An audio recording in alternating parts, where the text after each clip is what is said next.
कक्षा 10 गणित प्रश्न पत्र खंड व प्रश्न नंबर 1 सिद्ध कीजिए कि साइन की घात 4 थीटा माइनस कॉस की घात 4 थीटा बराबर 2 साइन उसके थीटा माइनस 1।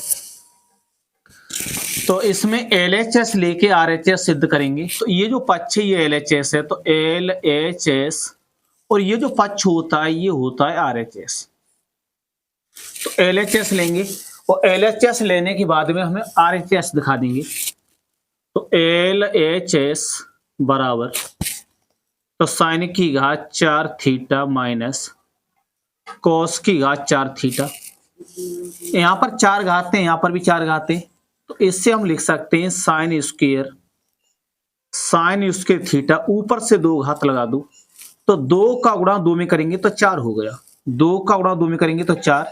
इसी प्रकार इससे करो तो कॉस स्क्वायर थीटा, कोष्टक में बंद करके 2 की घात लगा दो, 2 का गुणा 2 में करेंगे तो ये हो गया 4।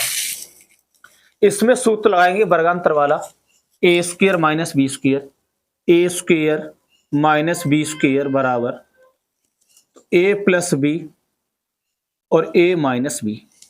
ए स्क्वायर माइनस बी स्क्वायर बराबर पहले ब्रैकेट में ए प्लस बी और दूसरे ब्रैकेट में ए माइनस बी। तो इस सूत्र की सहायता से इसे हम एक बार तो प्लस के लिखेंगे, एक बार लिखेंगे माइनस की। तो साइन स्क्वायर थीटा प्लस और कॉस स्क्वायर थीटा, एक बार माइनस के लिखेंगे तो साइन स्क्वायर थीटा माइनस और cos square theta, sign square theta और प्लस कॉस स्क्वायर थीटा और बराबर 1। तो इसका मान तो 1 हो गया, sign square theta plus cos square theta बराबर 1। तो इसकी जगह पर तो हम 1 लिख देंगे, तो 1 गुणा ऐसे ऐसे लिख दो तो साइन स्क्वायर थीटा माइनस और कॉस स्क्वायर थीटा। इससे केवल हमें साइन में बदलना है, साइन में। तो हम क्या करेंगे, जो कॉस है कॉस, तो कॉस की जगह पे हमें साइन लिखना है। ये जो साइन स्क्वायर थीटा ये बराबर से हम उधर भेज देंगे, तो कॉस स्क्वायर थीटा बराबर 1 माइनस ये साइन स्क्वायर उधर भेज दो तो 1 माइनस साइन स्क्वायर थीटा। एक का गुणा करेंगे, एक का गुणा हम इस संख्या में करेंगे तो यही संख्या रहेगी। साइन स्क्वायर थीटा ऐसे लिख दो तो साइन स्क्वायर थीटा माइनस ये जो कॉस स्क्वायर थीटा है, इस कॉस स्क्वायर थीटा की जगह पे लिख देंगे 1 माइनस साइन स्क्वायर थीटा। तो 1 माइनस और साइन स्क्वायर थीटा। इस ब्रैकेट से पहले माइनस है तो माइनस की गुणा कर देंगे, तो sine square theta minus 1, minus का गुणा माइनस करेंगे तो प्लस और साइन स्क्वायर थीटा, इससे और इससे जोड़ दो तो दोनों को जोड़ेंगे तो ये हो गया 2 साइन स्क्वायर थीटा माइनस 1। इतना ही हमें सिद्ध करना था, 2 साइन स्क्वायर थीटा माइनस 1 और 2 साइन स्क्वायर थीटा माइनस 1।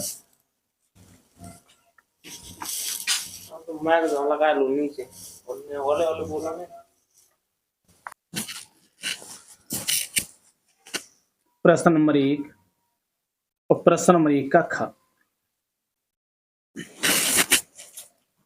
2 संपूरक कोणों में बड़ा कोण छोटे कोण से 36 डिग्री अधिक है, कोण ज्ञात कीजिए। तो मान लिया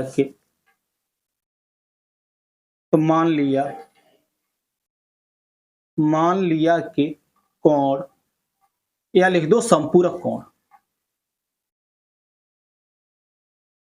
मान लिया कि संपूरक कोण, तो एक कोण को हम मान लेंगे x और एक कोण को मान लेंगे y।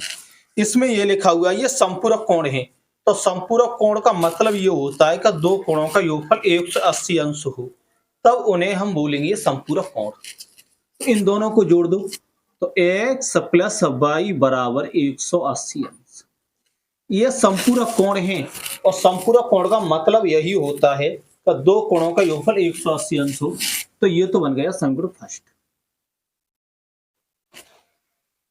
यहां पर लिख दो पहली शर्त के अनुसार। तो पहली के पहली शर्त के अनुसार, फिर लिखो दूसरी शर्त के अनुसार, दूसरी शर्त के अनुसार बड़ा कोण छोटे कोण से 36 डिग्री अधिक है। जो बड़ा कोण है वो छोटे कोण से 36 डिग्री अधिक है। तो बड़े, चलो इसमें हम बड़ा कोण x मान ले रहे हैं और छोटा कोण मान ले रहे हैं y। तो बड़े कोण से छोटा कोण घटा दें तो 36 बचेंगी। तो x माइनस वाई बराबर 36, और इस समीकरण को मान ले रहे हैं समीकरण सेकंड। अब हमें x और y के मान निकालने, x का मान और y का मान। तो x और y के जब हम मान निकालेंगे तो इससे जब हम जोड़ेंगे तो ये y से y कट जाएगी। तो ये वाली जो y है प्लस की है, ये जो y है ये माइनस की है। तो समीकरण एक और समीकरण 2 को जोड़ने पर, समीकरण 1 व समीकरण 2 को जोड़ने पर, समीकरण 1 लिखो x प्लस वाई बराबर 180 अंश, और दूसरा x माइनस वाई बराबर 36 अंश। इन दोनों समीकरणों को हम जोड़ेंगे तो y प्लस की और y माइनस की, तो y से तो y कट गई, x और x जोड़ेंगे तो ये हो गया 2x। इससे जोड़ो तो 0 और 6 जोड़ेंगे तो 6, 8 और 3 11 का एक हासिल, और 1 और 1 2। तो x बराबर 2 से 16 बट्टे में 2 और बराबर 108। एक कोण 108 अंश का है। जो एक कोण है वो 108 अंश का है। अब हमें निकालना है दूसरा कोण। तो दूसरा कोण जब हम निकालेंगे तो x का मान समीकरण 1 में रखेंगे। तो x का मान और समीकरण 1 में रखने पर x का मान समीकरण 1 में रख देंगे। अब ये जो x का मान है वो या तो समीकरण 1 में रख दो या समीकरण 2 में रख दो, वो तुम्हारी इच्छा है, किसी में भी रख सकती है। तो x प्लस वाई बराबर 180 अंश, x का मान कितना 108, 108 प्लस वाई और बराबर 180। 108 प्लस के उधर भेजेंगे तो माइनस हो गई, तो y बराबर 180 माइनस 108। इससे इसे घटा दो तो ये बच्चा 72 अंश। तो एक कोण बनेगा 108 और दूसरा कोण बनेगा 72 अंश। तो लिख दो अतः संपूरक कोण, एक कोण है 108 और दूसरा कोण है 72 अंश।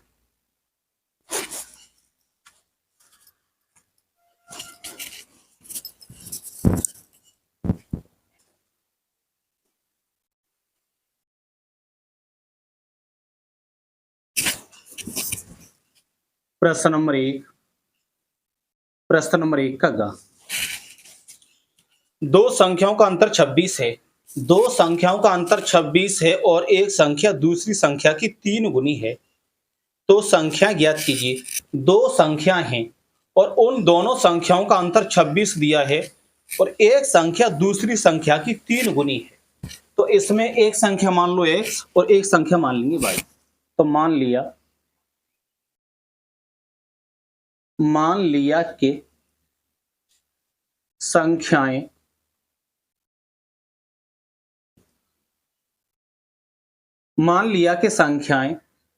x, y, और x को चलो हम बड़ी माने ले रहे हैं, x को बड़ा माने ले रहे हैं। तो दो संख्याओं का अंतर 26 दिया है। बड़ी संख्या से छोटी संख्या घटाएंगे तो 26 बचेंगे। तो लिखें पहली शर्त के अनुसार। तो पहली शर्त के अनुसार बड़ी से छोटी घटा दो तो x माइनस वाई बराबर, दो संख्याओं का अंतर दिया है 26 बराबर 26। तो ये बन गया समीकरण फर्स्ट। अब आगे लिखा हुआ है और एक संख्या दूसरी संख्या की 3 गुनी है। एक संख्या है वो दूसरी संख्या की 3 गुनी है। तो बड़ी वाली संख्या 3 गुनी है, ये वाली संख्या बड़ी संख्या छोटी संख्या से 3 गुनी है। बराबर करने के लिए छोटी संख्या को जब हम 3 गुना कर दें तो ये दोनों पक्ष बराबर हो जाएंगे। दूसरी शर्त के अनुसार दूसरी शर्त के अनुसार x और y, तो इसमें जो x है, x ये बड़ी संख्या है x, और y है ये छोटी है, और ये जो बड़ी संख्या वो 3 गुनी है, बड़ी संख्या 3 गुनी है, तो छोटी संख्या का 3 गुना कर दें तो ये दोनों पक्ष बराबर हो गए, ये दोनों पक्ष बराबर हो गए। 3y बराबर से इधर लाओ तो x माइनस 3y बराबर 0, और इसे मान लो समीकरण सेकंड। अब हमें x और y की मान निकालनी, तो समीकरण 1 से समीकरण 2 घटा देंगे तो x से x कट जाएगी, तो समीकरण 1 से और समीकरण 2 को घटाने पर, समीकरण 1 से समीकरण 2 को घटाने पर समीकरण 1 x माइनस वाई बराबर 26 और x माइनस 3y बराबर 0, इसे घटाएंगे। जब हम घटाते हैं तो क्या करेंगे, इसका हम चिन्ह बदल देंगे, इसका चिन्ह बदल दो माइनस, इसका भी बदल दो प्लस, और इसका भी बदल दो, तो x से तो x कट गई, ये जो x है ये प्लस की है, ये जो x है वो माइनस की है, 3y से y निकालेंगे तो ये बचा 2y, 26 से 0 निकालेंगे तो 26 बचे, और 2 से 26 कटे 13 बार, तो y बराबर 13, y बराबर, तो एक संख्या तो 13 हो गई। अब हमें निकालनी है दूसरी संख्या, तो y का मान या तो समीकरण 1 में रख दो या y का मान समीकरण 2 में रख दो, ये तुम्हारी इच्छा है। y का मान समीकरण 1 में रख दें तब भी x का मान निकलेगा, और y का मान समीकरण 2 में रख दे तब भी x का मान निकलेगा, और दोनों समान निकल के आते हैं, वो तुम्हारी इच्छा है, किसी में भी रख दो। तो y का मान समीकरण 1 में रखने पर, समीकरण 1 x माइनस वाई बराबर 26, y का मान 13 रखेंगे तो x माइनस y का मान 13 और बराबर 26, 13 माइनस के उधर भेजेंगे तो ये हो गए प्लस की, x बराबर 26 प्लस 13 तो ये हो गई 39। तो इसमें एक संख्या है इसमें 13 और एक संख्या है 39। तो लिखें आते हैं संख्याएं, तो एक संख्या तो 13 है और एक संख्या है 39, तो 13,39 और इन दोनों संख्याओं में अंतर 26 है, ये 39 है, ये 13 है। तो प्रश्न में यही तो दिया है कि दो संख्याओं का अंतर 26 है, तो दोनों संख्याओं का अंतर 26 है। एक संख्या दूसरी संख्या की 3 गुनी है, तो 13 का भाग 39 में देंगे तो 3 बार जाएगा, ये 3 गुना है। तो संख्याएं बन गई, एक 13 और एक 39।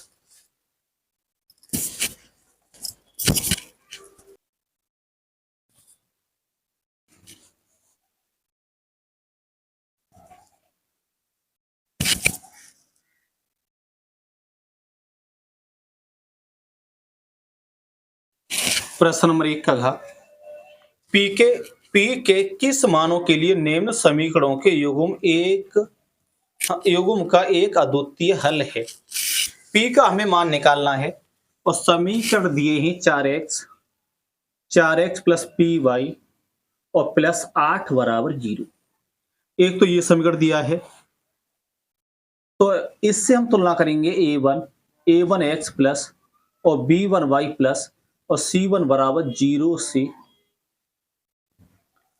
तुलना करने पर a1, तो x से पहले a1 और x से पहले 4, तो a1 बराबर 4, y से पहले b1 और y से पहले p, तो b1 बराबर p, और C1 बराबर 8, C1 बराबर 8। दूसरा समीकरण, तो 2x प्लस 2y और प्लस 2 बराबर 0। तो इसमें जब हम तुलना करेंगे तो तुलना करेंगे a2x प्लस और b2y प्लस और c2 बराबर 0 से तुलना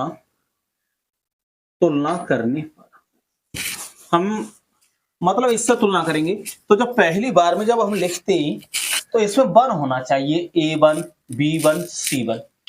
पहली बार में 1 a1 b1 c1 और दूसरी बार में जब लिखेंगे तो a2 और b2 और c2। तो इसमें केवल 2 लिखे गए और इसमें 1 लिखा गया है। अब इसकी तुलना करो, तो x से पहले a2 और x से पहले 2, तो a2 बराबर 2 और y से पहले b2 और y से पहले 2, तो b2 बराबर 2 और c2 बराबर 2। प्रश्न में दिया है इसका अद्वितीय हल है। अद्वितीय हल का मतलब होता है इसका केवल एक हल है, केवल एक हल। और केवल एक हल के लिए प्रतिबंध है a1 बट्टे a2 बराबर नहीं और b1 बट्टे b2। अद्वितीय हल के लिए प्रतिबंध है a1 बट्टे a2 बराबर नहीं b1 बट्टे b2। तो इस सूत्र को लिख देंगे, तो a1 बट्टे a2 और यहां पर लिख दो केवल एक हल है, केवल एक हल है, केवल एक हल है। या हम लिख सकते हैं इसका अद्वितीय हल है। अद्वितीय हल या केवल एक हल एक ही बात है। तो a1 बट्टे a2 बराबर नहीं और b1 बट्टे b2। a1 का मान रखो, a1 का मान 4, a2 का मान 2 बराबर नहीं b1 का मान p और b2 का मान है 2। तो 2 से तो 2 कट गए, तो p बराबर नहीं 4, p बराबर नहीं 4। तो p के यदि p का मान हम 4 नहीं रख सकते और कुछ भी लिख सकते हैं। यहां पर ये जो समीकरण दिया है p का मान 4 नहीं रखा जाएगा और कुछ भी रख सकते हैं।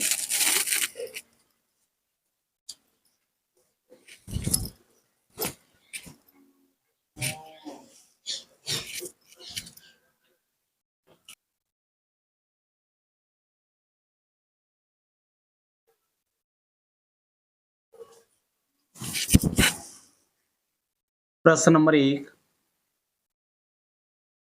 और प्रश्न नंबर 1 का 4। तो प्रश्न नंबर 1 में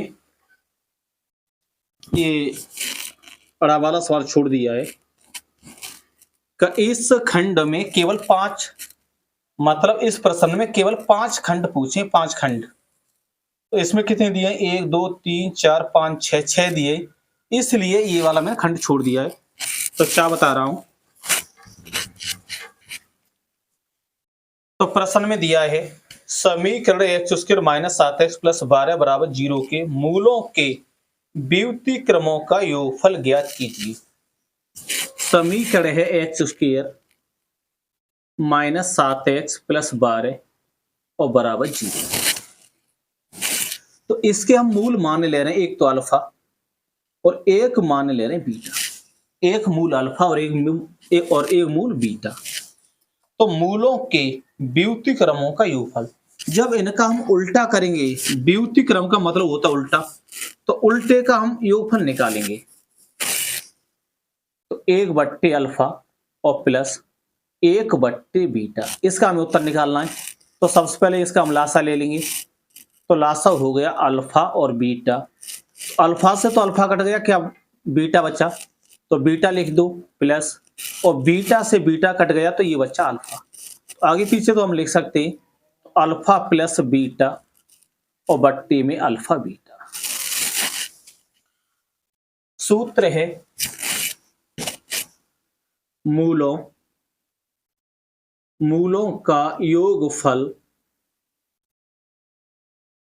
योगफल बराबर माइनस x का गुणांक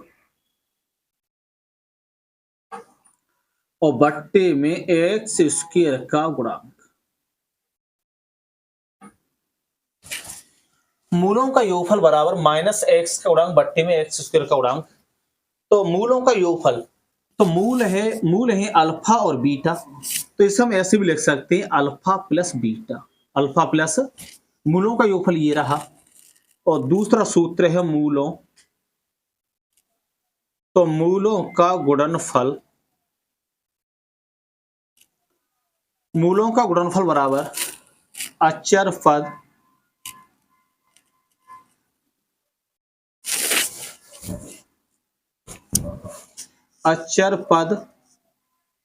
और बट्टे में एक्स स्क्वायर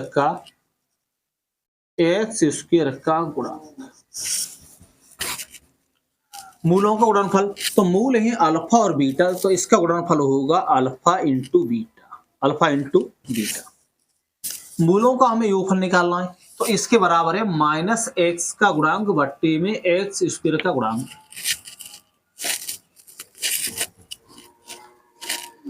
एक्स का गुणांक माइनस, एक्स का गुणांक है माइनस के साथ और बट्टे में एक्स स्क्वायर का गुणांक। तो एक्स स्क्वायर का गुणांक हम एक लिख देंगे यहाँ पर ये, और बट्टे में मूलों का गुणनफल है, तो मूलों का गुणनफल होता है अचर पद है 12 और बट्टे में एक्स स्क्वायर का गुणांक। तो एक्स स्क्वायर का गुणांक इसमें है 1, तो 1 से तो 1 कट ही गया, माइनस का गुणा माइनस करेंगे तो प्लस, और 7/12। और इन दोनों सूत्रों को नोट कर ले। मूलों का योगफल बराबर माइनस एक्स का गुणांक बट्टे में एक्स स्क्वायर का गुणांक, और मूलों का गुणनफल बराबर अचर पद बट्टे में एक्स स्क्वायर का गुणांक।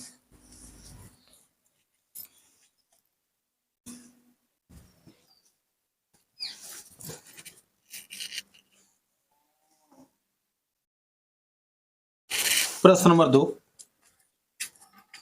चित्र में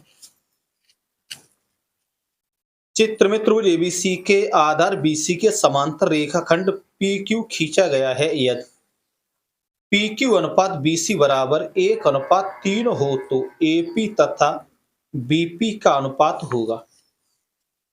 चित्र बना लो। यहां पर बिंदु ए बी और सी, और यहां पर कोई रेखा है पी और क्यू, और ये दोनों रेखा समांतर हैं, ए बी और पी क्यू, ये दोनों रेखा समांतर हैं। और प्रश्न में दिया है पी क्यू अनुपात बीसी और बराबर 1:3, इतना प्रश्न में दिया है पी क्यू। तो पी क्यू रेखा ये है, पी क्यू रेखा, और बीसी रेखा ये है, और इन दोनों रेखाओं का अनुपात है 1:3। तो सबसे पहले इन्हें समरूप दिखा देते हैं। तो ये जो रेखा है, ये रेखा और ये वाली रेखा, ये दोनों रेखा समांतर हैं। तो ये वाला कोण और ये वाला कोण, ये हो गए संगत कोण, ये दोनों संगत कोण हो गए। और ऊपर वाला ये जो कोण है, ये हो गया उभयनिष्ठ त्रिभुज। तो ए पी क्यू और त्रिभुज ए पी क्यू और त्रिभुज ए बी सी में, ये दो त्रिभुज हैं, इन दोनों को हम समरूप दिखाना चाहते हैं। बीसी रेखा पी क्यू के समांतर है, तो ये जो कोण है, ये वाला कोण इस कोण के बराबर है, कि ये संगत कोण होंगे, ये दोनों कोण होंगे संगत कोण। और दोनों त्रिभुज ऐसे हैं, एक तो ये बड़ा वाला और एक छोटा वाला, तो ये जो कोण है ये उभयनिष्ठ कोण है। तो समरूप दिखा दो।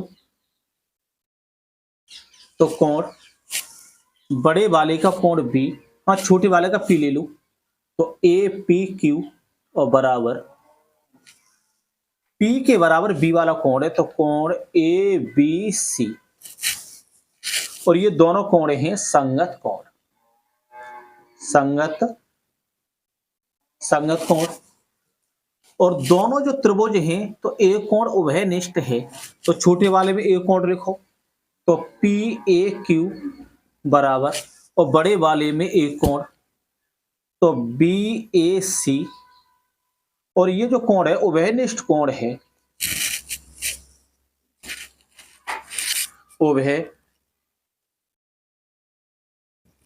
उभयनिष्ठ, ये उभयनिष्ठ कोण है। तो ये दोनों त्रिभुज समरूप हो गए, ए प्रेमिस से ये दोनों त्रिभुज हो गए समरूप। तो त्रिभुज, तो ए पी क्यू और समरूप त्रिभुज ए बी सी और ए प्रेमिस सी। तो समरूप त्रिभुज की संगत भुजा एक ही अनुपात में होती है। तो इन्हें लिखेंगे कैसे?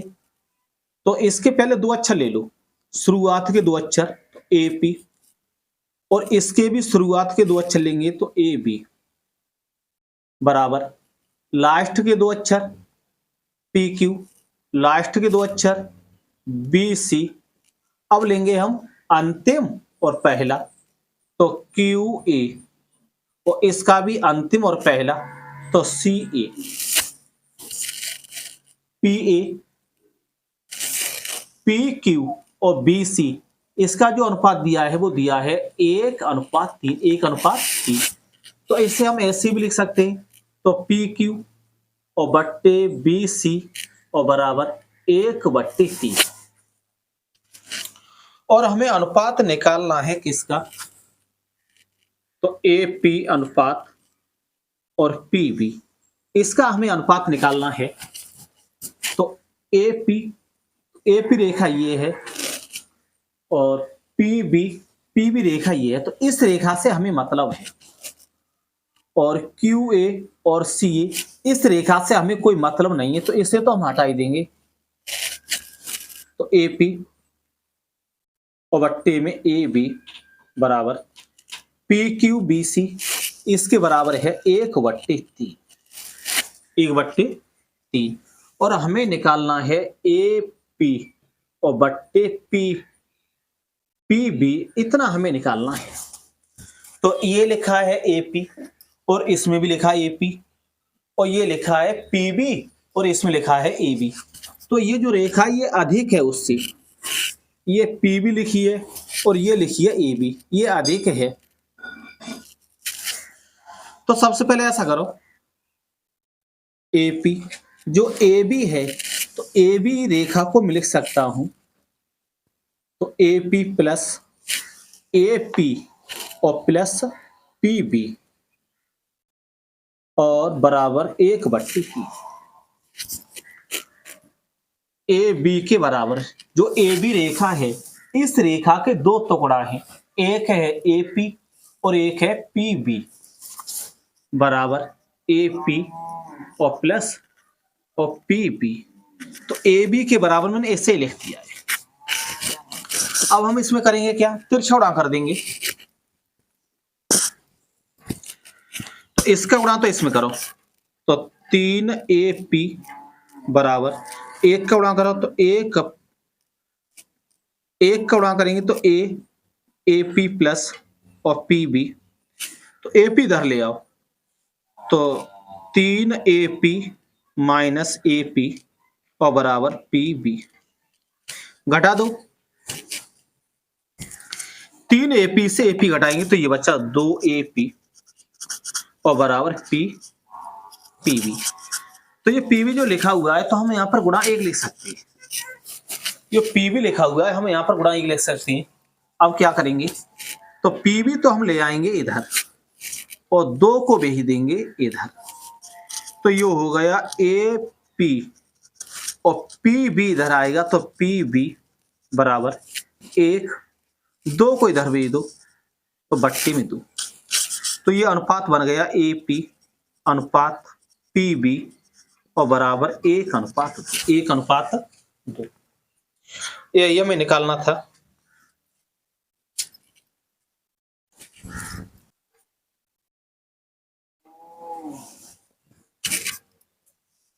प्रश्न नंबर 2 और प्रश्न नंबर 2 का ख, द्विघात समीकरण 3x √3x² minus 11x plus 8 √3 बराबर 0 के मूल ज्ञात कीजिए। तो द्विघात समीकरण दिया है √3x² माइनस 11x और प्लस 8√3 और बराबर 0। इसके हमें मूल ज्ञात करने हैं, तो हम क्या करेंगे, सबसे पहले इसका गुणा हम इसमें कर देंगे। जो x² है x², तो x² के आगे जो संख्या होती है उसका गुणा, जो अचर पद होता है उसका गुणा, दोनों का गुणा करेंगे तो √3 गुणा, इसे लिखो तो 8√3, तो √3 का √3 करेंगे तो 3 हो गया, तो 8 गुणा 3 और बराबर 24।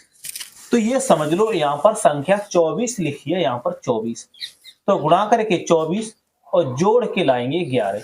तो ऐसी दो संख्या देख लो, तो गुणा करके 24 और जोड़ के 11, तो 8 और 3, 8 और 3 जोड़ेंगे तो ये हो गए 11, तो ये 11 लिखा हुआ है। 8 का गुणा 3 में करेंगे तो ये हो गया 24। तो ये समझ लो यहाँ पर 24 है, तो एक तो संख्या बनेगी 8 और एक बनेगी 3, तो √3x² माइनस, तो 8x माइनस 3x और प्लस 8√3 और बराबर 0। अब इससे तो x कॉमन ले लेंगे, तो x कॉमन लेंगे तो ये बच्चा √3x, x से x कटी तो ये बच्चे माइनस के 8, और इससे कॉमन ले लो √3, तो 3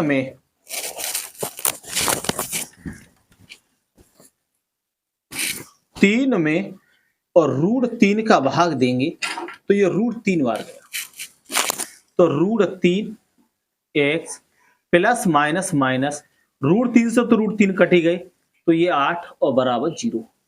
तो गुणनखंड करते समय ध्यान रखेंगे कि ये दोनों ब्रैकेट समान होने चाहिए। गुणनखंड करते समय ध्यान रखेंगे कि ये दोनों गुणनखंड समान होने चाहिए, तो समान है। तो √3x माइनस 8 जो समान संख्या होती, मतलब समान ब्रैकेट होते, तो उसे तो हम लिखते हैं एक बार, और ब्रैकेट से पहले लिखा होता है, ब्रैकेट से पहले उसे एक ब्रैकेट में लिख देते हैं, तो x माइनस √3 और बराबर 0। ये दो ब्रैकेट हैं, इन दोनों के बराबर 0 लिखेंगे, इसके भी बराबर 0 लिखेंगे और इसके भी बराबर 0 लिखेंगे, तो √3x माइनस 8 बराबर 0। 8 को उधर भेज दो, तो √3x बराबर 8 और x बराबर 8/√3,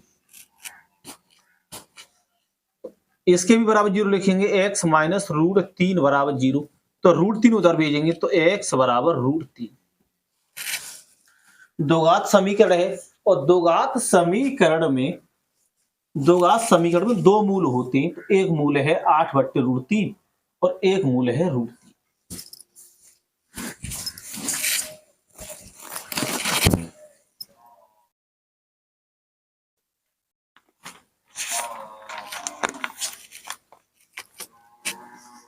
प्रश्न नंबर 2 और प्रश्न नंबर 2 का गा 4.2 सेंटीमीटर त्रिज्या वाले धातु के एक ठोस गोले को पिघलाकर 6 सेंटीमीटर त्रिज्या वाले एक ठोस बेलन के रूप में ढाला गया है। एक गोला है गोला, तो उस गोले की त्रिज्या है 4.2, तो उसे पिघलाकर एक बेलन बना दिया गया है और बेलन की त्रिज्या है 6 सेंटीमीटर, और बेलन की ऊंचाई पूछिए। इस गोले की त्रिज्या 4.2 है, 4.2 सेंटीमीटर ये गोला है, और इसकी जो त्रिज्या है 4.2 सेंटीमीटर। तो हम क्या करेंगे, सबसे पहले इसका निकालेंगे आयतन, तो लिखें R बराबर 4.2 सेंटीमीटर, तो गोले का आयतन, गोले का आयतन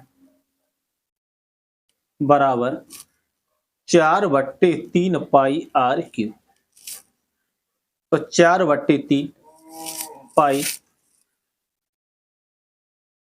ऐसे लिख दो या पाई का मान रख दो, चलो पाई का मान रखे दे रहे हैं 22/7।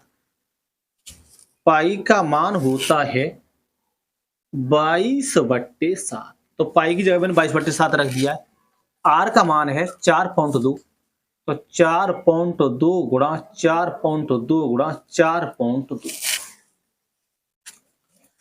ये गोला है और इस गोले को पिघलाकर एक बेलन बना दिया गया है। तो जब गोले को पिघलाकर बेलन बनाया है तो दोनों का आयतन बराबर होगा, दोनों का आयतन बराबर होगा। गोले को पिघलाकर बेलन बनाया है और बेलन की जो त्रिज्या है, बेलन की त्रिज्या 6 सेंटीमीटर है। बेलन की त्रिज्या 6 सेंटीमीटर और बेलन की हमें ऊंचाई निकालनी है। तो ऊंचाई चलो हम माने ले रहे हैं h, ऊंचाई को h माने ले रहे हैं। और बेलन का आयतन होता है पाई आर स्क्वायर एच। बेलन का आयतन होता है पाई आर स्क्वायर एच। जब मैंने गोले को पिघलाकर बेलन बना दिया तो इन दोनों के आयतन बराबर होंगे, इन दोनों के आयतन बराबर होंगे। तो इसका आयतन और इसका आयतन बराबर है तो इसे लिख देंगे बराबर में पाई। तो पाई का मान रख दो 22/7। पाई का मान 22/7 गुणा आर। तो इसमें आर कितनी है, इस बेलन की जो आर है वो 6 है, तो 2 बार लिख देंगे 6 गुणा 6 गुणा और h। तो हमें h का मान ज्ञात करना है, h का मान। इसे सॉल्व कर लो तो हम 22/7 से 22/7 काट देंगे और 6 से ये संख्या कटी 0.7 बार और 6 से ये कट जाएगी 0.7 बार और 3 से 4.2 काटो 1.4।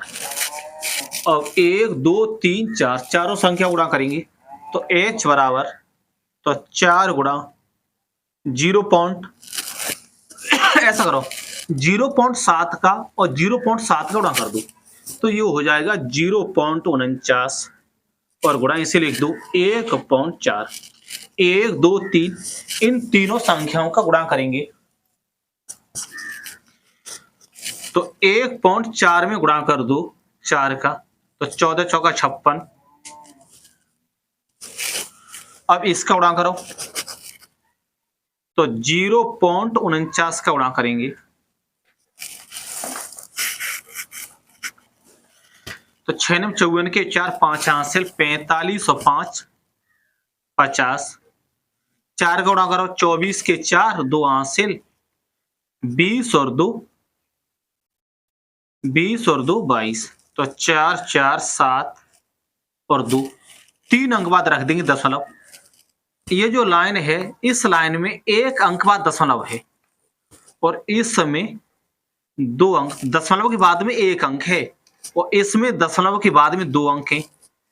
तो 1 और 2 जोड़ेंगे तो 3, तो 3 अंक बाद लगा देंगे दशमलव। 1 2 3 3 अंक बाद दशमलव लगा देंगे तो ये हो गया 2.744 h का मान।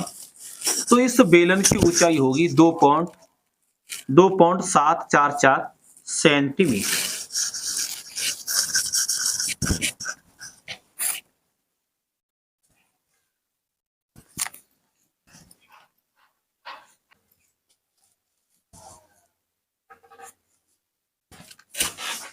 प्रश्न नंबर 3, प्रश्न नंबर 3 का द्विघात समीकरण 2x² - 6x + 3 = 0 के मूलों की प्रकृति ज्ञात कीजिए। यदि मूल वास्तविक हैं तो उन्हें ज्ञात कीजिए। यदि मूल वास्तविक हैं तो उन्हें ज्ञात करेंगे। और द्विघात समीकरण दिया है 2x² - 6x + 3 और बराबर 0। तो सबसे पहले इसमें मुझे पता लगाना है इसके मूल कैसे हैं, वास्तविक हैं या नहीं। तो इसमें हम तुलना करेंगे a1 ax² और प्लस bx और प्लस c बराबर 0 से तुलना करने पर ax² + bx + c बराबर 0 से तुलना करने पर एक्स स्क्वायर, तो एक्स स्क्वायर से पहले ए है और एक्स स्क्वायर से पहले 2 है, तो ए बराबर 2 और बी का मान होगा एक्स से पहले बी और एक्स से पहले -6, तो बी बराबर -6 और सी बराबर 3। तो मैंने इसमें सबसे पहले ए का मान, बी का मान, सी का मान, ये तीनों मान निकाले हैं।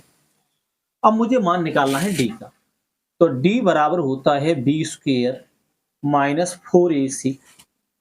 डी बराबर होता है बी स्क्वायर माइनस 4ac। तो इसमें मान रख देंगे, बी का मान रख दो -6, 4 गुणा ए का मान 2 और सी का मान 3। तो -6 का वर्ग करेंगे, -6 का वर्ग हो गया 36, 8 और 8 दिया 24, घटा दो तो ये बचे 12। यदि डी का मान प्लस में आता है, डी का मान प्लस में आता है तो मूल वास्तविक होंगे। डी का मान यदि कोई प्लस की संख्या आती है तो मूल होंगे वास्तविक।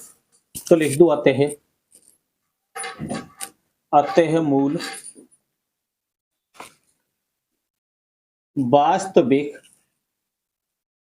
वास्तविक कॉमा डी का मान पूर्ण वर्ग संख्या हो, डी का मान पूर्ण वर्ग संख्या हो तो वो होगी पूर्ण वर्ग, तो वो होगी परिमेय संख्या।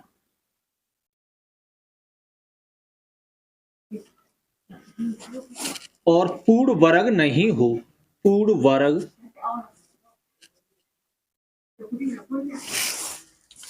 यदि पूर्ण वर्ग हो तो परिमेय संख्या होगी और पूर्ण वर्ग नहीं हो तो वो होगी अपरिमेय संख्या।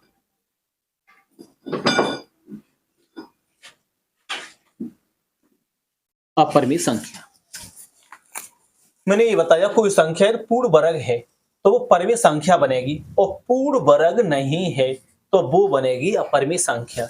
ये जो 12 है ये 12 पूर्ण वर्ग नहीं है।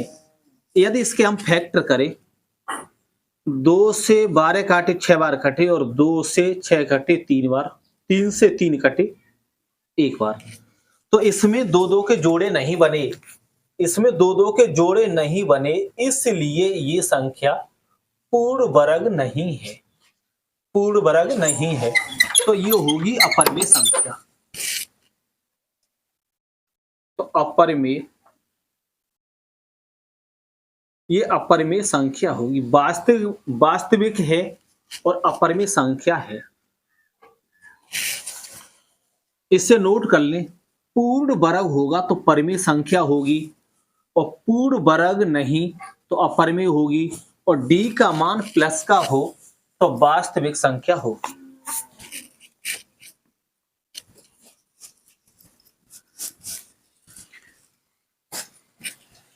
और प्रश्न में दिया है इसके यदि मूल वास्तविक हैं तो मूल हमें ज्ञात करने हैं, मूल वास्तविक ही तो हमें इसके मूल ज्ञात करने हैं। तो इसके फैक्टर कर दो, तो 2 का गुणा 3 में करेंगे तो ये हो गया 6, तो गुणा करके 6 और जोड़ के 6, तो ऐसी दो संख्या देख लो कि गुणा करके 6 हो जाए और जोड़ के भी 6 हो जाए, तो ऐसी तो कोई संख्या बनेगी नहीं। यदि बन जाती तो गुणनखंड विधि से कर देते, और जब नहीं बन रही तो मूल हम निकाल देंगे श्रीधराचार्य सूत्र से। तो श्रीधराचार्य सूत्र होता है x बराबर -b प्लस माइनस और b स्क्वायर माइनस 4ac और बट्टे में 2a। ये श्रीधराचार्य सूत्र है। तो माइनस b, तो b का मान है -6 प्लस माइनस, और ये रूट में दिया है b स्क्वायर माइनस 4ac, तो इसका मान तो हमें पहले से पता है, b स्क्वायर माइनस 4ac इसका मान है 12, तो रूट में 12 b स्क्वायर माइनस 4ac और b स्क्वायर माइनस 4ac इसका मान दिया है 12, तो 12 लिख दिया, और 2 गुणा a का मान है 2, तो 2 लिख दो। तो माइनस का गुणा माइनस करें तो प्लस हो गया, प्लस माइनस 12 का वर्गमूल निकालो तो 2 से 12 कटे 6 बार, फिर 2 से 6 कटे 3 बार और 3 से 3 कटे 1 बार। तो जब हम इसका वर्गमूल निकालेंगे तो 2 के जोड़े बनाएंगे और 2 का जोड़ा बन गया तो 2 निकाल देंगे बाहर, तो 2 और 3 का जोड़ा नहीं बना तो इससे हम रूट में रहने देंगे और बट्टे में ऐसे लिख दो 2 गुणा 2। ऊपर से 2 कॉमन ले लो, तो मैंने ये 2 कॉमन ले लिया, 2 का भाग 6 में देंगे, 3 बार गया तो 3 प्लस माइनस 2 से तो 2 कटे तो ये रूट 3 और बट्टे में 2 गुणा 2, 2 से 2 तो कट ही गया तो ये हो गया 3 प्लस माइनस और रूट 3 और बट्टे में 2। इसके 2 मूल हो गए, एक ये प्लस का है और एक माइनस का है। तो इसका उत्तर किताब में इस तरह भी हो सकता है अलग अलग, 3 प्लस रूट 3 बट्टे में 2 कोमा 3 माइनस रूट 3 बट्टे में 2। किताब में ऐसे भी इसका उत्तर हो सकता है और इसका उत्तर ऐसे भी हो सकता है। प्लस माइनस के मैंने अलग अलग लिखा है, एक बार प्लस का और एक माइनस का, या तो ऐसे लिख दो या ऐसे लिख दो।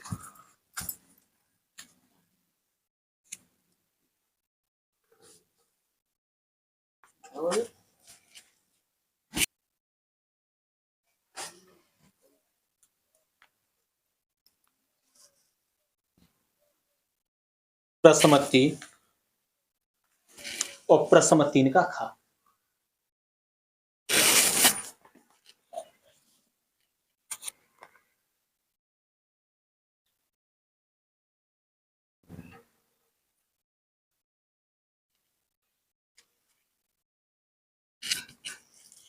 तो चित्र में OACB केंद्र O है।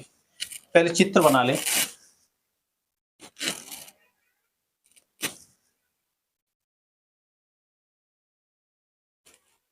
यहां पर बिंदु O और B और यहां पर बिंदु दिया है A और इस जगह बिंदु दिया है D और ये रंगीन भाग है।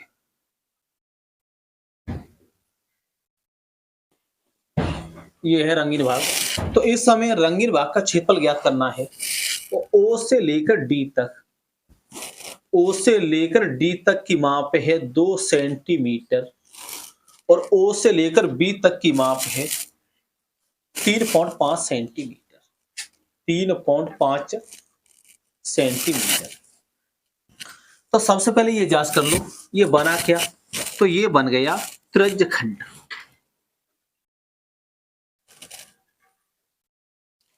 ये त्रिज्यखंड बन गया। ये जो हिस्सा बना हुआ है, ये वाला हिस्सा, ये ऐसा हिस्सा बना हुआ है।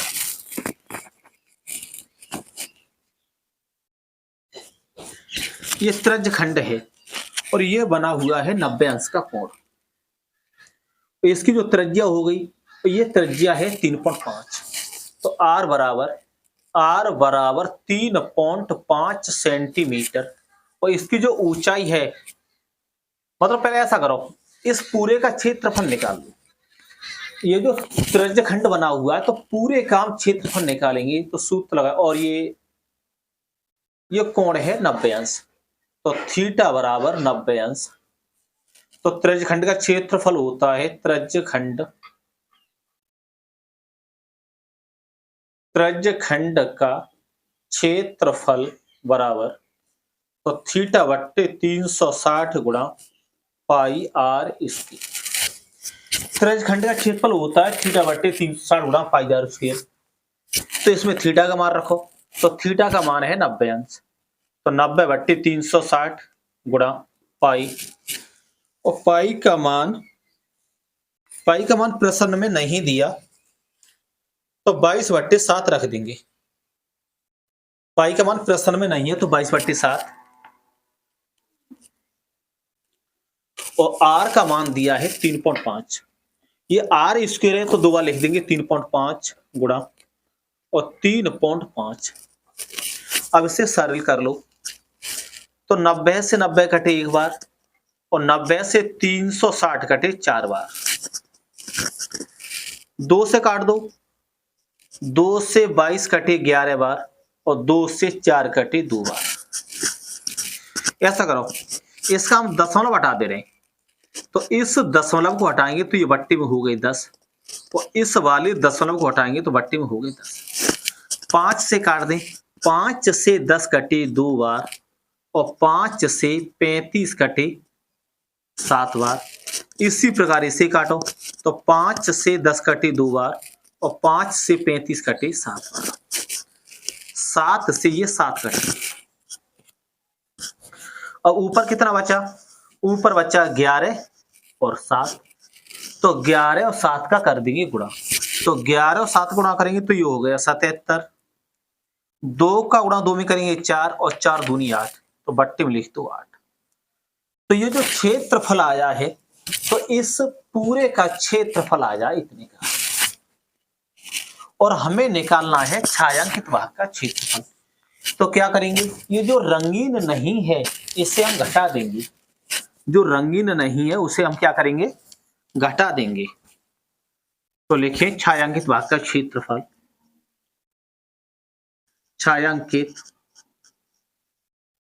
छायांकित भाग का क्षेत्रफल बराबर, ये तो पूरे का क्षेत्रफल है 77/8, 77/8 पूरे का। अब इससे हमें माइनस क्या करना है, माइनस कर देंगे, जो रंगीन नहीं है उससे हम माइनस कर देंगे।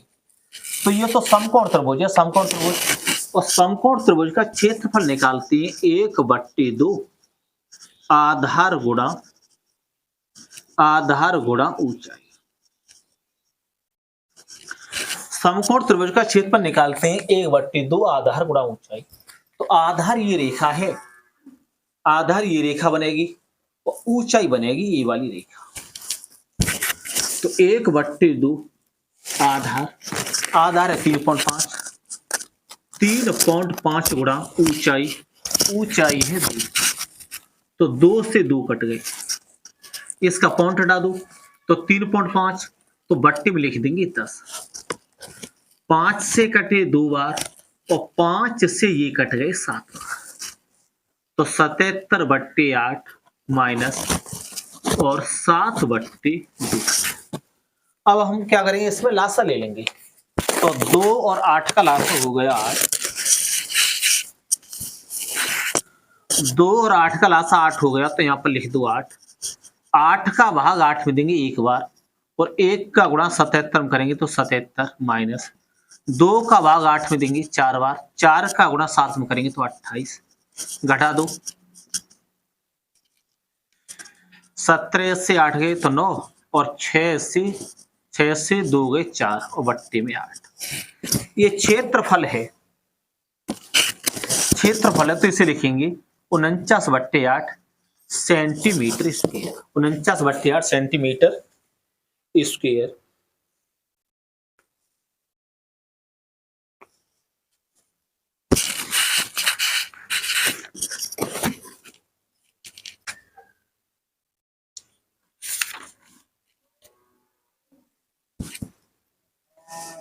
प्रश्न नंबर 3, और प्रश्न नंबर 3 का गा, सिद्ध कीजिए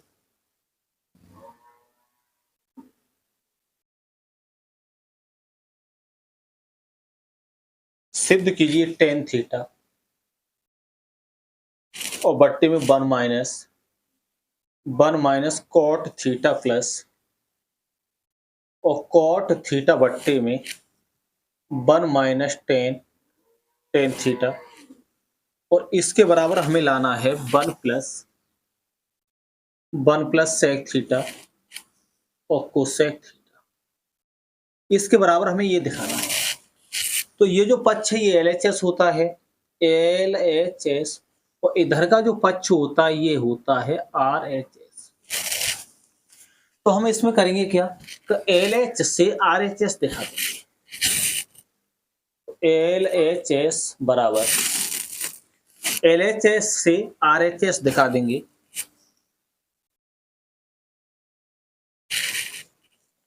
तो सबसे पहले हम क्या करेंगे कि जैसा है वैसा लिख दो, तो tan टेन थीटा बट्टी में 1 माइनस कॉट थीटा प्लस, और कॉट थीटा बट्टी में लिख दो 1 माइनस टेन थीटा। तो हम क्या करते हैं कि ज्यादातर व्यंजक को साइन और कॉस में बदल देते, ज्यादातर व्यंजक को हम साइन और कॉस में बदलने की कोशिश करते हैं। तो ये सूत्र है टेन थीटा बराबर साइन थीटा बट्टी कॉस थीटा, और कॉट थीटा बराबर कॉस थीटा बट्टी में साइन थीटा, ये सूत्र है। टेन की जगह पे ऐसे लिख दो, तो साइन थीटा और बट्टे में कॉस थीटा, एक के तो नीचे एक लिख सकते हैं माइनस, और कॉट के बराबर इसे लिख दो, तो कॉस थीटा बट्टे में साइन थीटा, और प्लस कॉट का मान रख दो, तो कॉस थीटा बट्टे में साइन थीटा, एक के नीचे एक लिख दो, और माइनस ये टेन है तो इसे लिख देंगे साइन, तो साइन थीटा बट्टे में कॉस थीटा। ये जो टेन है टेन, इसकी जगह पे मैंने इसे लिख दिया साइन थीटा बट्टे में कॉस थीटा।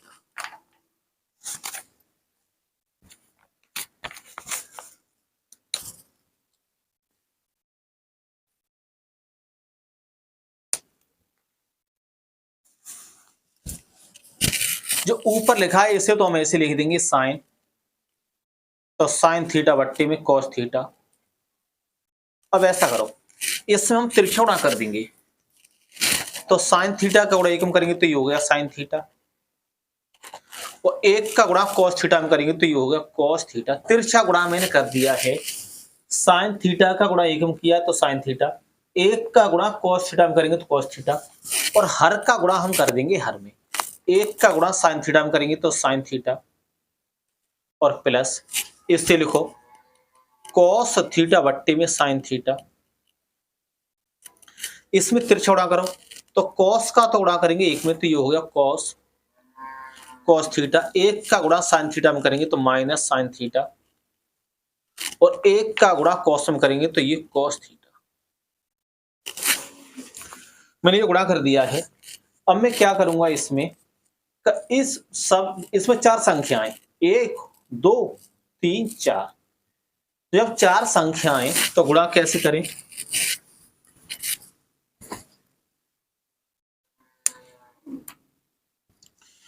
तो हम क्या करते हैं, जब गुणा करते हैं तो सबसे ऊपर और सबसे नीचे वाली संख्या का गुणा कर देते हैं, और जो बीच में होती है उसका गुणा करते हैं।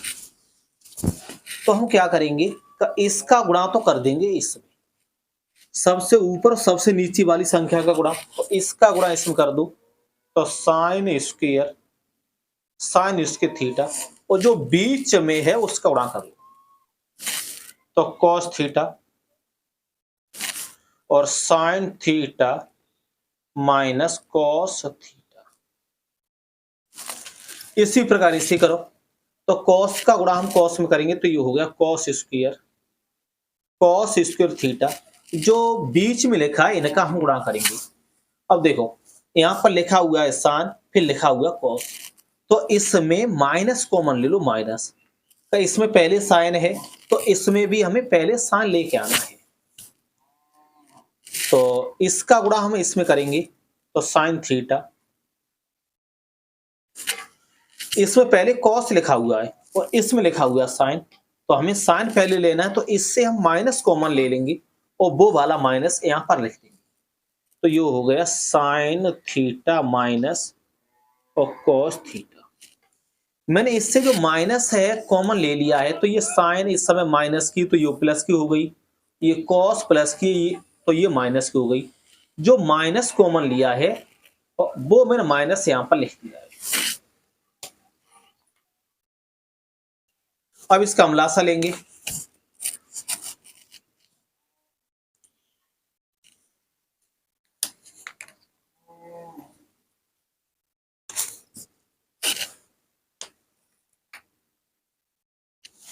तो जब हम लासा लेंगे तो क्या करते हैं, जो समान संख्या होती है समान संख्याएं, तो उन्हें एक बार लिखेंगे, देखो ब्रैकेट में लिखा है sign theta minus cos theta और इसमें लिखा है sign theta minus cos theta. जो समान संख्या होती है उससे लिखते हैं हम एक बार, और जो समान नहीं होती उन्हें भी लिखते हैं। तो देखो साइन थीटा, इससे लिखो कॉस थीटा, ये तो दोनों ब्रैकेट समान है, तो दोनों ब्रैकेट समान है तो यहां पर हम एक बार लिखेंगे। तो साइन थीटा माइनस और कॉस थीटा।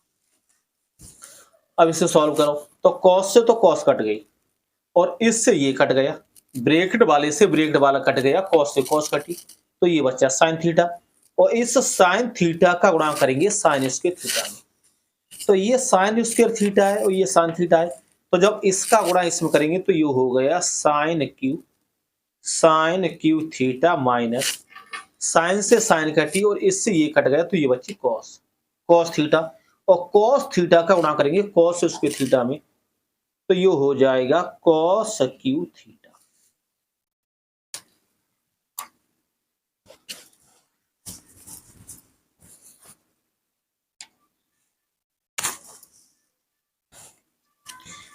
ए क्यू माइनस बी क्यू बराबर ए माइनस बी और ए स्क्वायर प्लस ए बी और प्लस बी स्क्वायर, ये सूत्र है।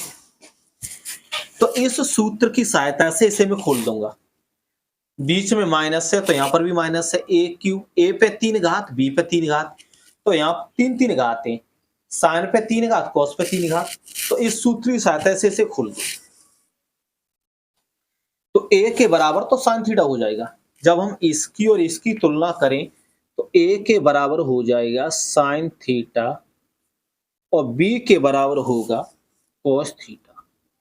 तो ए और बी के मैं मान इसमें रख दूंगा, तो ए माइनस बी, एक देखो मैंने तुलना की है, माइनस है इसमें भी माइनस है, यहां पर 3 घात है यहां पर 3 घात है, तो ये बी लिखा हुआ है और यहां पर लिखा है कॉस थीटा, तो बी के बराबर कॉस थीटा हो गया, ये लिखा है ए क्यू और यहां पर लिखा है साइन क्यू, तो 3 से तो 3 हटी गई, ए के बराबर हो गया साइन थीटा।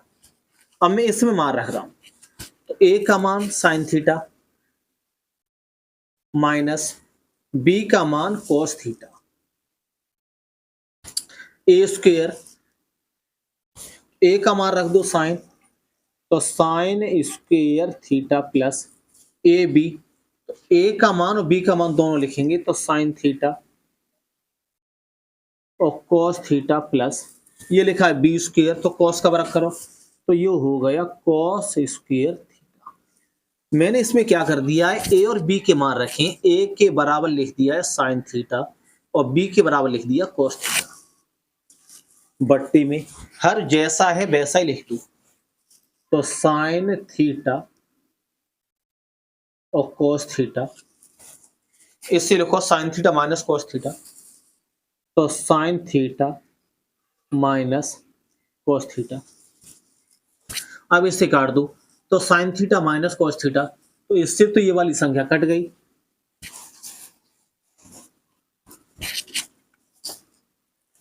और ये लिखा है साइन स्क्वायर थीटा प्लस और कॉस स्क्वायर थीटा बराबर 1। इसमें ये लिखा है साइन स्क्वायर थीटा और कॉस स्क्वायर थीटा, तो इसके बराबर तो 1 बन जाएगा 1, तो इन दोनों के बराबर 1 लिख देंगे, इसके और इसके बराबर लिख देंगे 1 प्लस, अब ये बच्चा साइन थीटा कॉस थीटा, तो साइन थीटा और कॉस थीटा, और हर में क्या बचा, हर में बचा साइन थीटा और कॉस थीटा।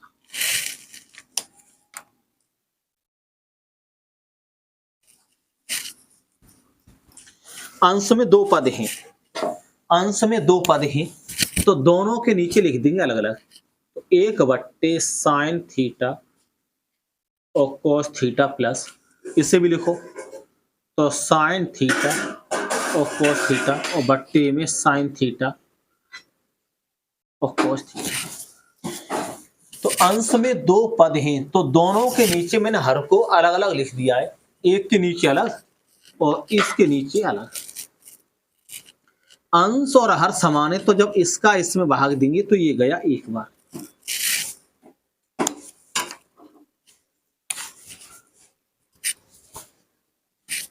तो प्लस 1। अब मैं इसे कैसे लिख सकता हूं? मैं इसे लिख दूंगा 1/sin theta into 1/cos theta. एक का गुणा हम एक में करेंगे तो एक रहेगा, साइन थीटा का गुणा कॉस थीटा में करेंगे तो sine theta cos theta.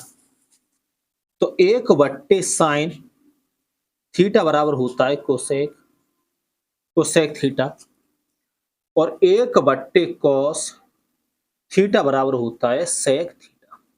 1/sin तो कोसेक लिखेंगे,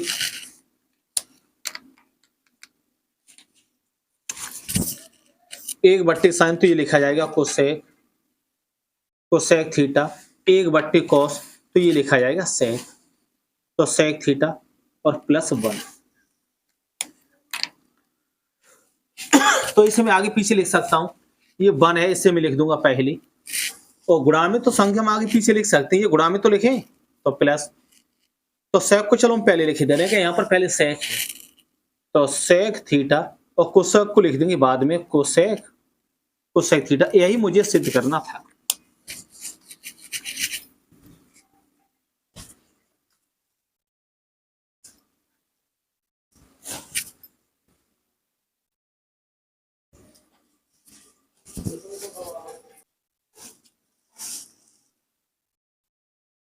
प्रश्न नंबर 4 और प्रश्न नंबर 4 का सवाल। तो उस त्रिभुज का क्षेत्रफल ज्ञात कीजिए जिसके शीर्षों के निर्देशांक, तो ए के निर्देशांक दिए हैं तो 0,0, और बी के निर्देशांक दिए हैं 2,0, और सी के निर्देशांक दिए हैं 3,0। तो जब हम त्रिभुज का क्षेत्रफल निकालते हैं तो सूत्र लगाते हैं, त्रिभुज ए बी सी का क्षेत्रफल बराबर 1/2 x1/2 minus y3 plus x2 और y3 minus y1 plus x3 और y1 माइनस y2। तो इस सूत्र की सहायता से इसका हम निकालेंगे क्षेत्रफल। तो ये तो x1 है, इसे मानेंगे x1 और इसे मानेंगे y1, और इससे मानेंगे x2 और इससे मानेंगे y2, और इससे x3 और इसे मानेंगे y3।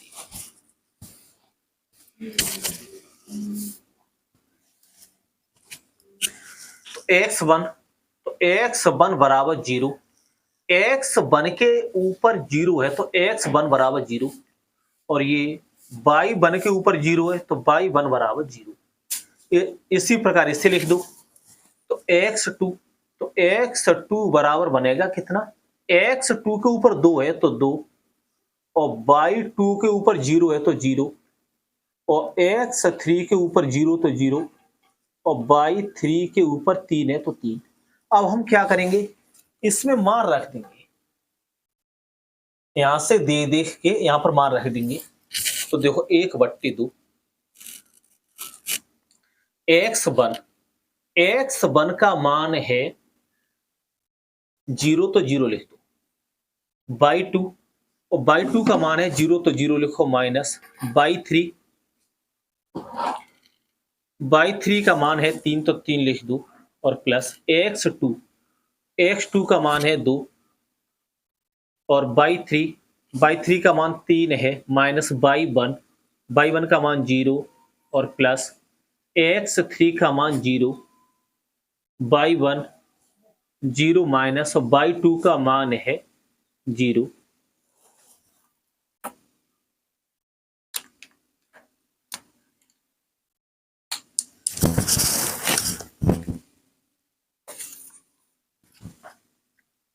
इससे सॉल्व करो, 1/2 तो 0, तो 0 से 3 निकालेंगे तो माइनस के 3 बचे, 0 से -3 निकालेंगे माइनस के 3, प्लस 2 गुणा 3 से 0 निकालेंगे तो 3 प्लस 0, और 0 से 0 निकालेंगे तो ये बचा 0। अब इसे हम सॉल्व करेंगे, तो जब हम जीरो की गुणा किसी संख्या में करते हैं तो जीरो ही आता है। तो 1/2, जीरो की गुणा -3 में करेंगे तो जीरो, प्लस 2 का गुणा 3 में करेंगे तो 6 और प्लस जीरो, 1/2 ये तो 6 हो गया और 2 से 6 कट्टे 3 बार तो बराबर 3। तो इसका जो क्षेत्रफल होगा वो होगा 3 वर्ग मात्रक। इसका क्षेत्रफल होगा वो होगा 3 वर्ग मात्रक। और यह प्रश्न 8 नंबर का है।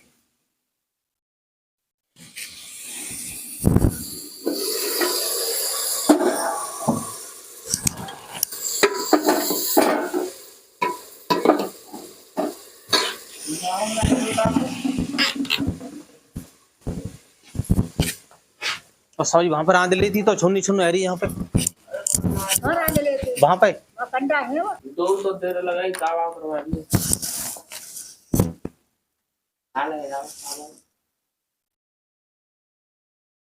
प्रश्न नंबर 5 और प्रश्न नंबर 5 का काम।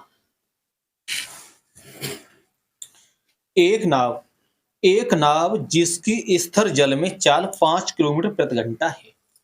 स्थिर जल में इसका मतलब रुके हुए पानी में जो चाल है 5 किलोमीटर प्रति घंटा है और 12 किलोमीटर धारा के प्रतिकूल जाने में वही दूरी धारा के अनुकूल जाने की अपेक्षा 1 घंटा समय अधिक लेती है। तो धारा की चाल ज्ञात कीजिए। शांत जल में जो नाव की चाल है वो 5 किलोमीटर प्रति घंटा है। 5 किलोमीटर प्रति घंटा है शांत जल में रुके हुए पानी में और 12 किलोमीटर धारा के प्रतिकूल और उसी दूरी के अनुकूल जाने में 1 घंटा समय अधिक लगता है। पानी इस साइड जा रहा है पानी और नाव जा रही है इधर। यदि दोनों एक ही तरफ चले पानी और नाव, जब ये विपरीत जा रहे हैं विपरीत, पानी इधर को जा रहा है और नाव जा रही है इधर, तो यहां पर जो समय लगेगा वो अधिक लगेगा। अधिक समय। जब ये विपरीत चलेंगे पानी इस साइड जा रहा है नाव इधर जा रही है तो अधिक समय लगेगा। और जब ये दोनों एक ही तरफ चलेंगे पानी इधर जा रहा है और उसी दिशा में जा रही है नाव तो कम समय लगेगा। कम समय।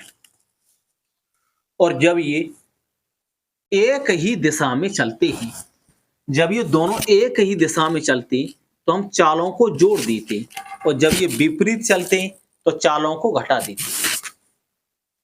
और इसमें दूरी दे रखी है 12 किलोमीटर। तो मान लिया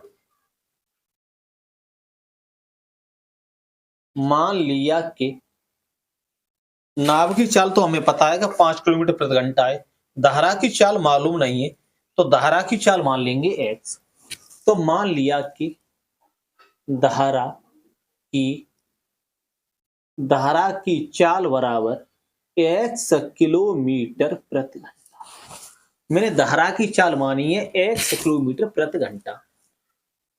तो प्रश्न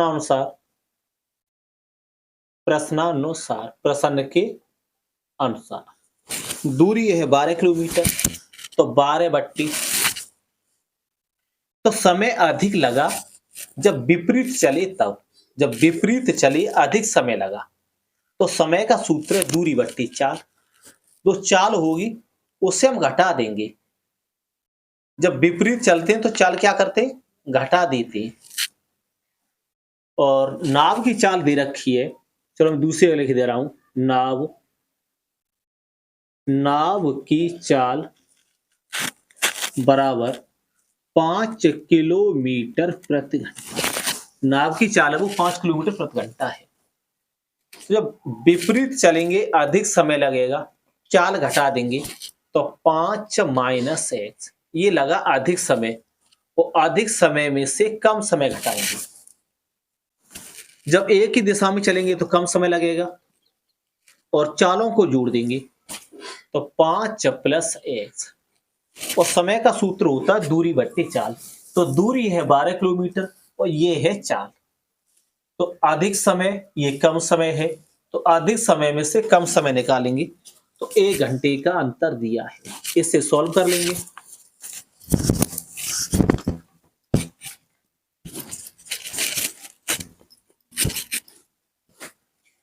इससे 12 कॉमन ले लो।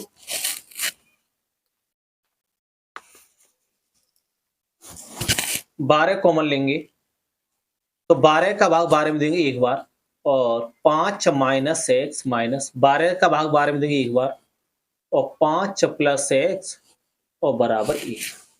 मैंने 12 कॉमन ले लिया है। अब मैं क्या करूंगा, इसमें तिरछा गुणा कर दूंगा। 12 गुणा में इधर भेजूंगा भाग में, इसका गुणा इसमें कर दो तो 5 प्लस एक्स और 5 माइनस एक्स का एकम करेंगे। ये वाला माइनस मैंने यहां पर लगा दिया है और इसे लिख दो 5 माइनस एक्स, और हर का गुणा हर में करेंगे तो 5 प्लस एक्स और 5 माइनस एक्स बराबर, ये जो 12 है ये 12 गुणा में इधर आएंगे भाग में 1/12। माइनस से गुणा कर देंगे तो 5 प्लस एक्स, माइनस का गुणा करेंगे तो माइनस के 5, माइनस और माइनस प्लस एक्स और बट्टी में यहां पर हम सूत्र लगा देंगे वर्गांतर वाला, ए स्क्वायर माइनस बी स्क्वायर और बराबर ए प्लस बी और ए माइनस बी। तो इस वाले ब्रैकेट में तो प्लस का निशान है, इसमें माइनस का है, इसी प्रकार इसमें प्लस का है और इसमें माइनस का है। तो ऐसा रूप बना देंगे तो 5 का स्क्वायर और माइनस एक्स का स्क्वायर बराबर 1/12। इसमें 5 से 5 काट दो, 5 से 5 तो कट ही गई। अब इसे जोड़ दो तो x और x जोड़ेंगे तो ये हो गया 2x, 5 का वर्ग 25 और x स्क्वायर ऐसे लिख दो बराबर 1/12। इसमें कर देंगे क्रॉस मल्टीप्लाई तिरछा गुणा, तो 1 का गुणा इसमें करेंगे और 12 का गुणा करेंगे इसमें। तो 12 का इसमें कर दो, 12 दूनी 24x, 1 का गुणा इधर इसमें करो तो 25 माइनस एक्स स्क्वायर, तिरछा गुणा कर दिया है। 1 का गुणा मैंने इसमें किया है और 12 का गुणा 2 में किया तो 12 दूनी 24। ये दोनों पक्ष इधर ले आओ, ये दोनों पक्ष इधर लाएंगे तो ये एक्स स्क्वायर माइनस की इधर होगी प्लस की, और प्लस कितने 24x और 25 इधर ला बराबर से तो माइनस के 25 और बराबर 0। इसके हमें फैक्टर करने, गुणा करके 25 और घटा के लाएंगे 24, गुणा करके 25 और घटा के 24। तो इसमें दो संख्या बनेगी, एक तो बनेगी 25 और एक बनेगी 24। तो 25 का गुणा 1 में करेंगे तो 25 से 1 25 और 25 से 1 निकालेंगे तो ये बच्चा 24। तो घटा के 24 लाएंगे और गुणा करके लाएंगे 25। तो दो संख्या बनी 25 और 1।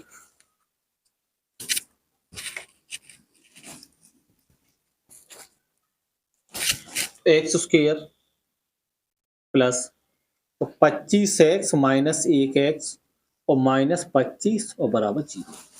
अब इससे हम कॉमन लेंगे तो इससे हम कॉमन ले लेंगे, इससे कॉमन ले लो और इससे भी कॉमन ले लो। तो इससे हमें कॉमन मिल जाएगा x, तो एक्स स्क्वायर में जब x का भाग देंगे तो x, और x से x कटी तो ये बचा 25 और इससे कॉमन ले लेंगे माइनस का 1, तो -1 से -1 तो कटी गया, क्या बचा x और माइनस और माइनस प्लस 1 का भाग 25 में देंगे तो 25 और बराबर 0। गुणनखंड करते समय ध्यान रखेंगे कि ये दोनों ब्रैकेट समान होने चाहिए। तो दोनों ब्रैकेट समान है, और यदि ये दोनों ब्रैकेट समान नहीं है तो समझ लो कहीं ना कहीं मिस्टेक है। दोनों ब्रैकेट समान है, जो समान होते हैं उन्हें एक बार लिखते हैं और जो कुछ भी बचता है उससे लिख देते हैं एक ब्रैकेट में और बराबर 0। दोनों के बराबर 0 लिखेंगे, इसके बराबर 0 और इसके भी बराबर 0, तो x प्लस 25 बराबर 0। तो ये x बराबर हो गया माइनस के 25 और इसके भी बराबर 0 लिखो। तो x माइनस 1 बराबर 0, तो x बराबर 1। x बराबर माइनस के 25 हैं, तो चाल माइनस में नहीं हो सकती, चाल होगी प्लस में। तो जो माइनस वाली संख्या है उससे हम लिख देंगे अमान्य। तो ये संख्या अमान्य हो गई, अमान्य। x बराबर 1 माना जाएगा, तो लिखें अतः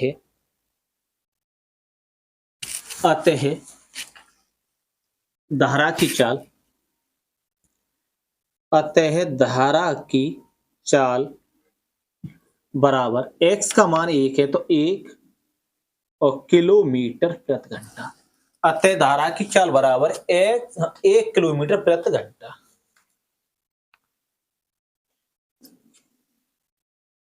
इस पेपर के 2 भाग बनाए। पहले भाग में 20 प्रश्न की वीडियो बनाई है और दूसरे भाग में जितने शेष बचे उसकी मैंने बना दी है, और पूरा ये 70 नंबर का पेपर हो गया।